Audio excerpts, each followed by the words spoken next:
All right.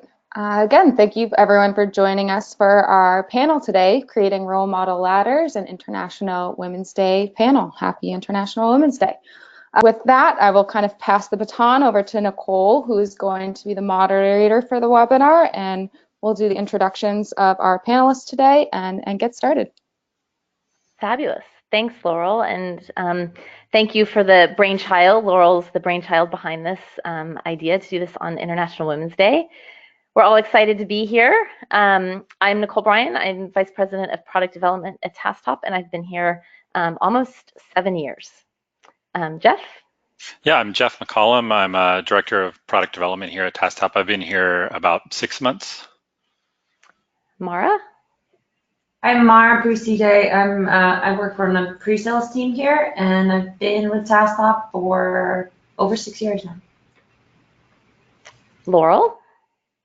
My name is Laurel. I'm the Marketing Programs Manager at Tasktop, and I've been with Tasktop for almost 5 years.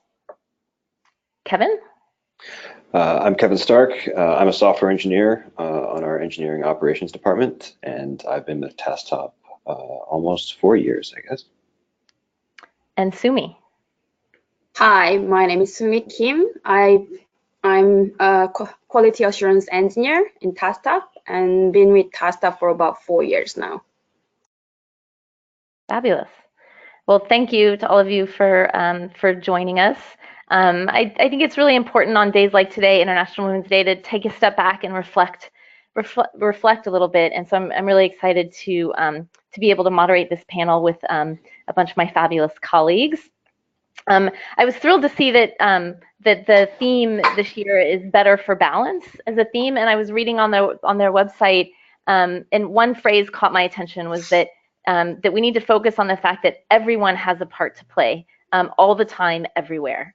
And I think that's just really important to keep in mind. And so today on this panel, we're going to explore gender balance as part of that, and the impact that role models can have on furthering gender balance. So with that, we'll get started. And again, as Laurel said, for people attending, do feel free to put questions in, and we'll try and fit them in, where we can. So Jeff, I'm going to start with you. Sure. Can you tell us a bit about an experience that's influenced your thinking around gender balance in technology, and why you're an advocate of the importance of gender balance?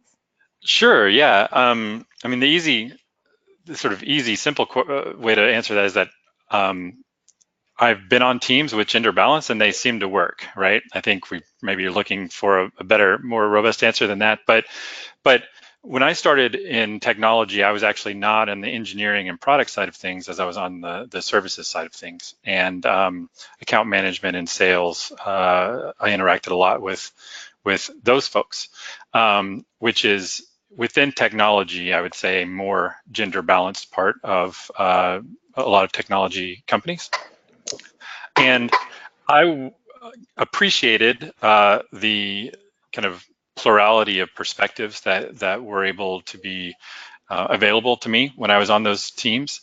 And then when I moved into other organizations that maybe had less gender balance, I think I was missing that in a certain way. I think there were things about the team interactions and certain business results that would have benefited and ultimately did benefit from gender diversity. And so from a purely business perspective, I think there's a reason to advocate there. I also think there's a sort of moral imperative that we try to make not just passive opportunities for people, but what might be called active opportunities, that you don't just say, well, we're open to women applying for this job or women joining the team, but to encourage women, people across the gender spectrum, and people with other diverse backgrounds to join the team in technology in general. Cool. So Laurel helps also, as does Mara. We have had an ongoing relationship with a high school here in Austin, and we have high school students high school young women leaders come in for a week and intern with us. And the biggest message that we received back from that is that these young women did not realize that you could work at a tech company and not be a programmer. And so Laurel, as a member of our marketing team, which is not programming, can you just talk a little bit about why you think women in all roles in tech companies is important, not just engineering? Definitely. And I think first and foremost that, there's still women in tech. Just because they did not go to study computer science or have that background, that doesn't mean that they're not working in technology. I went to school for marketing. I work in marketing. But I would still say, if someone asked me, what do I do with my career? I work in marketing for a software company. And, I don't code necessarily, but I still work in software, and I'm still kind of every day surrounded by technology. And I think it's mostly just important to start the conversation and dialogue around that. It's not just those that studied computer science or those working, in the code or testing the products or making the features that are part of those in software. I think that there is a great push for younger women and young adults right now to get involved in STEM and learn to code, and there's a lot of talk about that, but there's less dialogue around you can still work in business development or marketing or HR and still be considered, someone that's working in technology. I first when I was just getting started in my career, didn't really think about going into software or high tech at all. I wanted to do something totally different.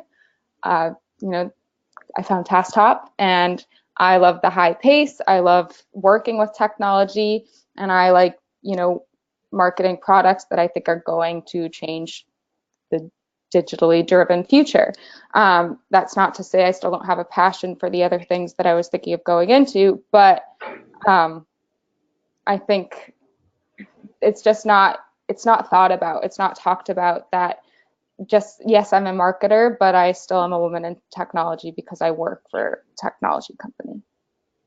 I'll actually just add to that briefly that I think actually having perspectives on technology, not being a coder, is critical to making the technology that we produce accessible and understandable and better for consumers.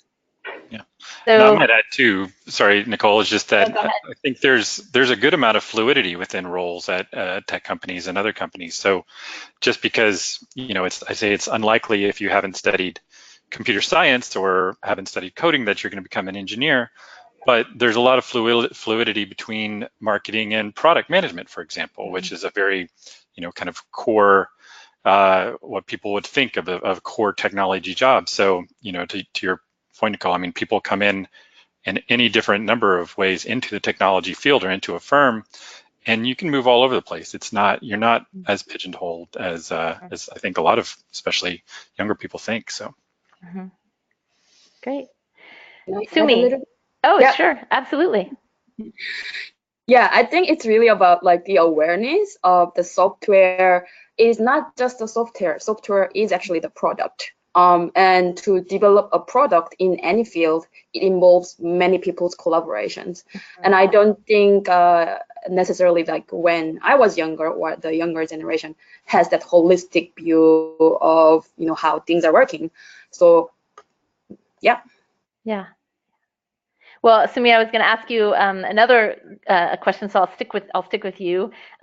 What do you think the impact is on you personally when you see that there are other women working on your team and that it is a gender balanced team? Yeah. So in the past, I did work in a team that has only one woman, which is only me, as well as in a team that actually has some other women working together. When there is other female coworkers, definitely I found myself, there's no direct impact, be honest, but I think when indirectly, there's much more thing that inspires me day by day. So the way it's just natural because they're female and they're just, again, so good at it on what they're doing. Although they're not necessarily be the coder, or they might be something not directly related to what I was doing, the way they, deal with the people in business, the maturity, all those things is like day by day of inspiration for me. And also I found it once I start conversation with female coworker, somehow it's easier to start conversation and continue to have this very close relationship. There's more relatable topic, and I found it was, I don't know, in general, female coworkers are more open to some personal stories or personal challenges, which I found it very interesting as well. Yep. Great. So Kevin, as a male in tech, what do you see about the culture and environment that needs to change in the technology space to encourage more gender balance in our community? There's a lot there. I'll try to scope it down to one or two things. I think from my personal experience, obviously I'm not an expert, but something I noticed when I was a student in computer science was that the percentage of women that I saw alongside me in my classes was a lot higher than I currently see in the industry, which actually was a little bit surprising to me because seeing so many women in my courses, I thought, well, okay, that I'm going to be getting a job out of university, so obviously all of my colleagues, all of my classmates will be getting jobs as well. And to see a distinct lack of diversity at conferences and events, hiring meetups, that so many women were just underrepresented in those groups. So to me, it just seems like there's two problems there, which is, either we're failing to bring women out of university and into tech, or we're failing to keep women in tech. And so, the things I think about are as a tech company, it's like, what's the first impression that you make when you interview someone, a female applicant? Are they being interviewed by all males? Are they being interviewed by a balanced panel? And what does that say to that person about how that company values women in their organization? And then also, and I know that Nicole, you've talked a lot about role model ladders, but when you're a woman in the industry, do you feel like there's a successful path forward? Do you feel like you have prospects going forward? Do you feel like men are going to be primarily the ones that move forward, and you feel stagnant and want to move out of this industry? And so, can we create, meaningful role model ladders that will allow women from junior engineer to junior marketer to junior sales all the way up through into, executive roles, and see a path forward? So, those are a couple of things that I can think of. There's so many more things that I think certain companies are doing well, and some, certain companies that you see in the news are not doing well. But to me, from my personal experience, those are the things that I notice the most. So yeah, that actually relates to the question that I was going to ask Mara about how it has influenced you to have female role models as you've started out your career. I'll let everyone know Mara actually started as an intern here at Tasktop when she was still in university. And maybe talk a little bit to what Kevin kind of brought up about being able to see a path, in the tech world. Yeah, so I guess I'll address that kind of in two ways. So one, I think when I was growing up, I was a little fortunate because I never realized that there's a problem. My dad didn't really explicitly state that there's inequality, so I grew up not fully understanding that. But when I moved into the real world, so to speak, obviously I started realizing that there is some issues out there.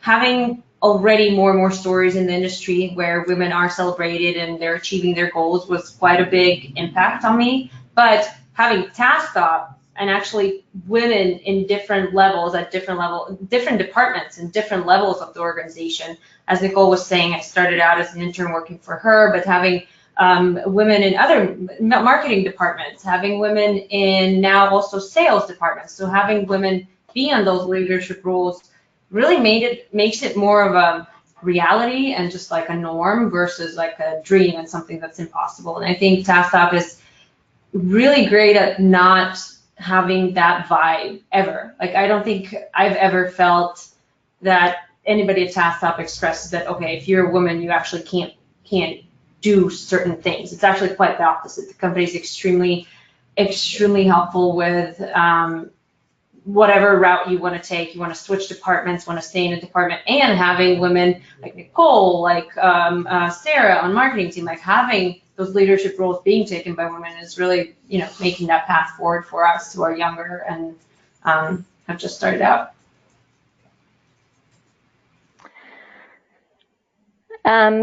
Kevin, I think I'm going to come back to you.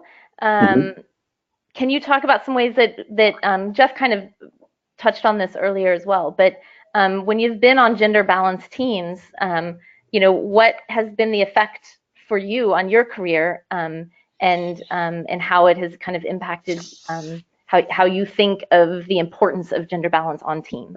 Right. So tech is actually not my first career.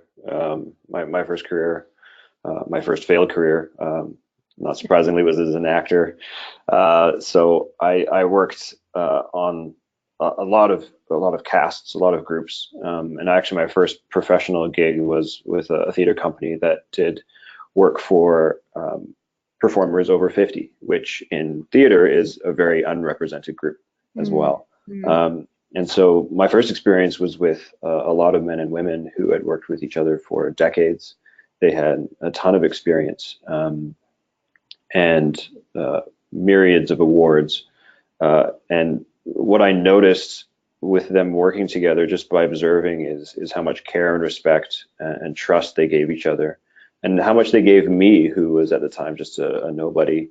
But the kind of care and kindness and respect that I was afforded as a new performer by these monoliths of acting was really quite inspiring, and it instilled in me a need and a want to take that forward in my own career. And then, continuing to work in that particular industry, I worked with very balanced groups of men and women throughout my career there. And it becomes normal when you're in a gender balanced group, when you keep doing it.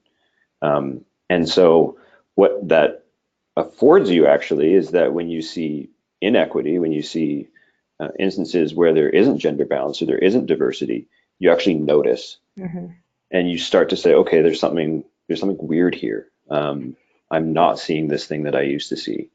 And something that I think is really important for creating gender balanced teams is the fact that they beget more gender balanced teams, because if you've experienced them and if you're working in them, you start to notice a problem when you walk into an office and there's just, a group of men or just a group of women, and you're not seeing that diversity. And so I think that's something that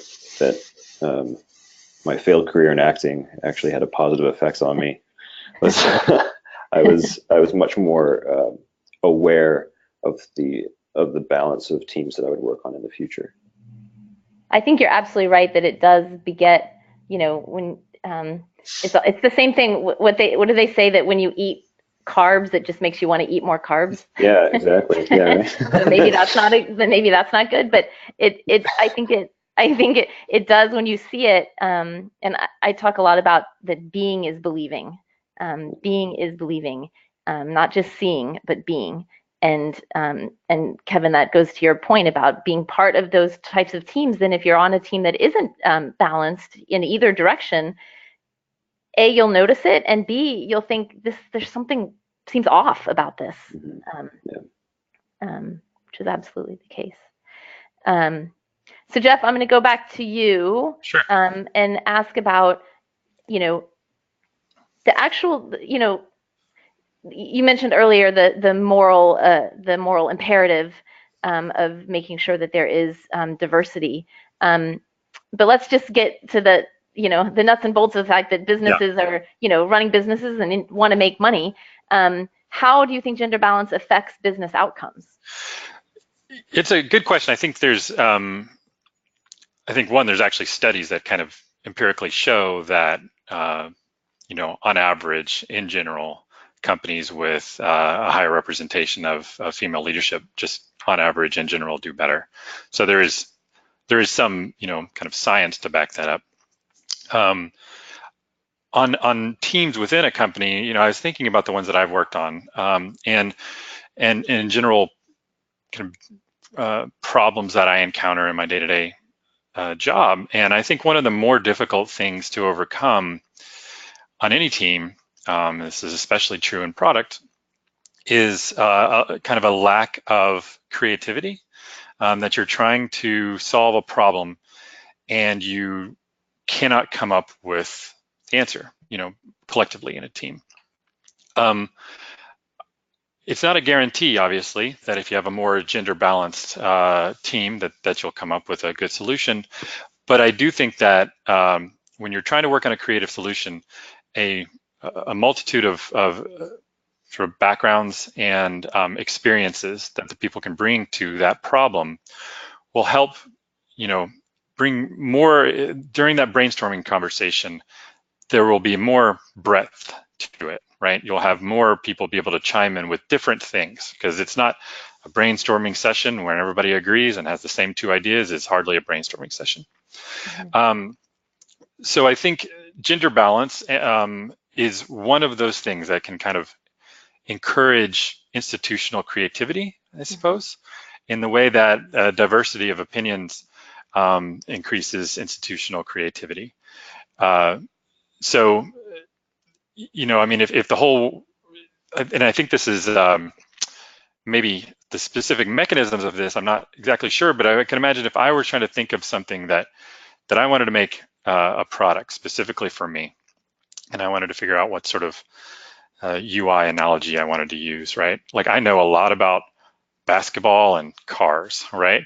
So if I wanted to make something very specific to me that I understood, that's what the analogy, that's what the kind of mechanism would do. But obviously that's not going to be successful to a broader audience. So you want to bring in different opinions, different, I don't know, even visual, predilections and communication styles to help kind of advance a product that has a wide appeal, Yeah, and I think in particular, it's the creativity really requires all forms of diversity, not just gender diversity. There's no Absolutely. question about that. Yeah. So Laurel, in your role in marketing, obviously you attend and manage a lot of conferences. This one is maybe a bit of a touchy, sensitive topic, but I'd love for you to address kind of that stigma of being, kind of the marketing woman. Yeah, definitely. So, and this kind of touches back to the first question that I addressed, but my first conference with Tasktop was in 2016, and to just put it bluntly, I had a man come up to me at the booth and say, "You must be Tasktop's booth babe." And, I was kind of taken back, but I brushed it off at the time, kind of laughed, and proceeded to say, do you know about Tasktop? What do you do? How can I fix your pain points for your role? And just proceeded as business as usual. But as we're talking about, there is this divide in STEM and in software, and conferences, I think, have come a long way, but there's still majority of men. And so, he just assumed that because I was a younger female, that I must not have been, an attendee. I think he was thinking, oh, she must not be a tester, developer, agile coach, and just joking or not, said what he said, and it came off as a stereotype of that I was just the marketing person. I was just there to staff the booth. When in reality, I know quite a bit about Agile, DevOps, requirements management, test, so on and so forth. So it was just, again, that assumption, and kind of being thought of as, oh, she's not technical. And I think that's just, again, that's the conversation that needs to be had. I'm not going to go in and show a demo because I am not on the technical side of women in tech, but I still am, and I'm still capable and smart enough to talk to you. Yes. So Mara, do you think there's anything special? Because gender balance is about the whole world, not just in technology. But I'm wondering if you have any thoughts on if there's anything in particular special about the technology space when it comes to gender balance. I don't think I have a great experience in other industries too much besides golf, but I would say that I think a big thing that women need, at least in my personal experience, is a kind of encouragement and mentoring. So I think it is very important that women do that with other women, like just help, support, encourage, mentor. And speaking of role model ladders, actually, our current team that we have, it's 3 of us on my team now, and we have Wendy, who's 20 plus years of experience in the industry. We have me, who's just a couple years, and then Zoe hasn't even been with us for a year. But it's just a great, very positive environment where all of us are extremely helpful to each other, always supportive, always there to help, always there to step in if needed. So I think just having that support from other women is it's just that more not impressive, but like impactful when we kind of have each other's backs. So I think I can't say I know how it is in other industries, but I do know that is a big, huge help, in any team that you're a part of, at least so far for me. Yeah, I agree. I'd just like to follow up on that and say, I don't know if it's special about technology, but I think there's an opportunity in technology with how it's especially software development is fairly new. I know that people will say, oh, it's very old, but it's a newer industry, and I think it's a fast moving industry, and I think there's an opportunity there that we can just eliminate an idea of an industry or a space having an old boys club, like golf, or I know. or right, or in any number of other industries, and so I think there's a possibility, and there is a wonderful history of women in tech that goes back decades and decades and decades. You think about people like Margaret Hamilton, for example, and so like it's there, and we have the opportunity to take it, and I think that it's interesting, Kevin. I hadn't even thought about what you just said, but it's absolutely true. It is a super new industry. It's a super new industry. Like you think of law, that has been a profession since the beginning of time. That has a lot more entrenched notions of things, and I think you're right that we should really. It's a good and positive thing to think there shouldn't be too much entrenchment, because this is a new world. Yeah, there's no old white men in curly wigs to kind of put up on the wall. Right? Cool. Well, so we're heading up against time here, but Sumi, I want to I kind of want to circle back and kind of end on some positive notes around this and talk a little bit about examples that maybe you've seen of progress for more gender balance in STEM. And if that progress, if you see it, if you're thinking positively for your kids, I know you have girls as well. Yeah, one very interesting that I found in Tasktop last couple of months is You know, in Tasktop, we have a lot of co-ops. We work with co-ops all the time, especially in engineering department. Happened to be last phase, all the co-op happened to be the females. And that was pretty impressive for me. And as far as I know, we interview people like really fairly, and just happened to be the finer, you know, candidates were all female, because they were all absolutely good at it, as well as I think there were more candidates applying for the job as well. So I think that's something that's positive to see, and they are actually working really well in all different teams, and hoping that will be continue even they sort of, you know, graduate from the university in real world. Yeah, that's a big positive that I seen it. I'll share one more that I just heard yesterday, actually, that the investment community is often very much a male-dominated community. But our colleagues were at an investment conference recently, and they specifically noticed that when they had been at a similar conference 3 years ago, there had been there'd been very few women in terms of venture capital money and on the business side. And they said that they noticed at this conference this week that it was very different.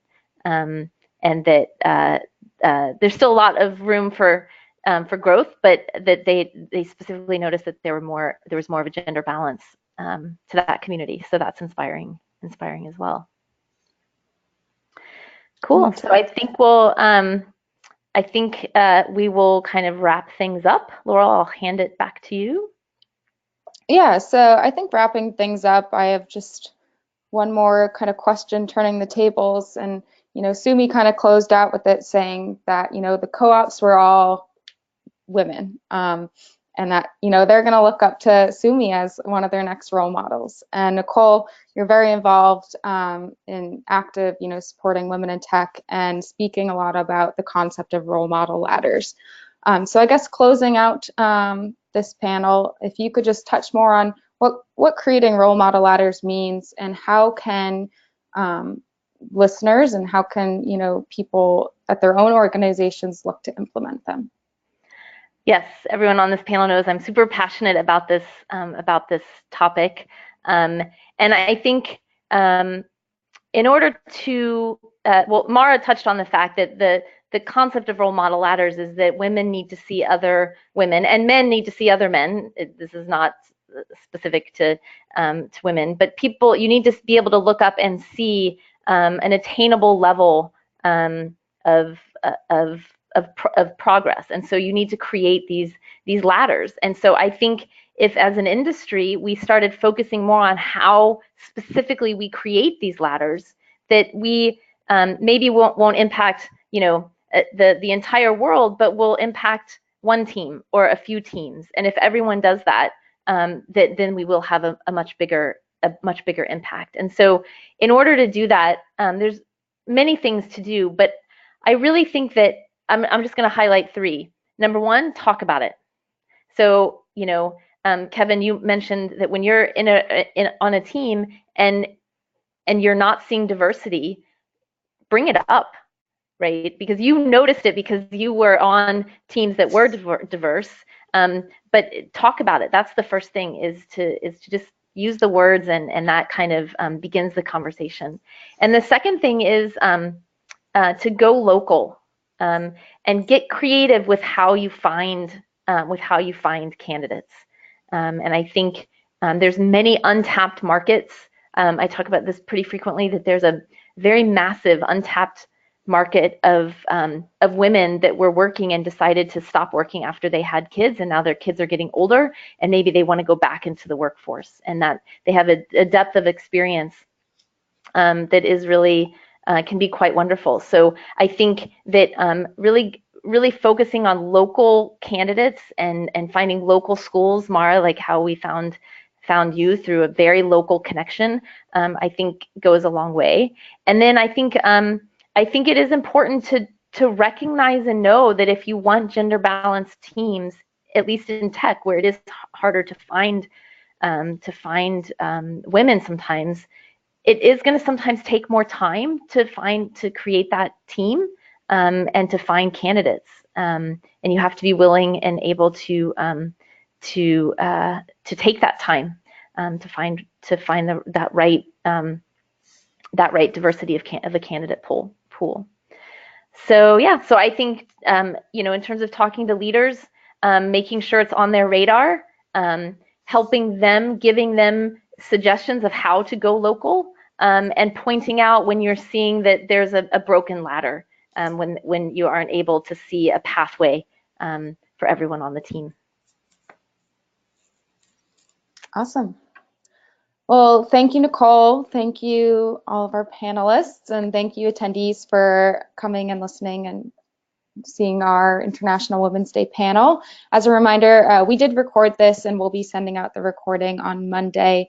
If you have any questions about Tasktop or about creating role model ladders, or how we celebrate diversity at Tasktop, you can email us at webinars@tasktop.com.